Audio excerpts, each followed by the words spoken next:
Para matugunan ng gun violence, isang kumpanya sa Texas ang nakabuo ng isang non-lethal na school defense system gamit ang drones. Ang sistemang ito ay binubuo ng mga drones na naka-pre-deploy sa mga espesyal na compartment sa loob ng paaralan, handang ma-activate anumang oras. Kapag may na-trigger na alarm, agad lilipad ang tactical drone team sa loob lang ng 5 segundo at matutukoy ang shooter sa loob ng 15 segundo. Bawat drone ay may kanya-kanyang role. May mga nagdi-disorient gamit ang tunog at ilaw, habang ang iba naman ay nagpapaputok ng pepper spray para pahinain ang kakayahan ng attacker na mag-target.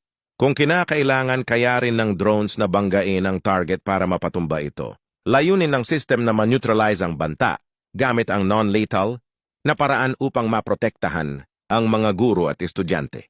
Sa ngayon, nasa early promotional phase pa ang teknolohiyang ito, pero may plano na itong i-deploy sa mga paaralan sa buong United States at may mga pilot program na rin nakasalukuyang ginagawa sa Florida at Texas. Bagamat sana ay hindi ito kailangang gamitin kailanman, handa itong puna ng critical gap bago dumating ang mga pulis at posibleng makapagligtas ng maraming buhay.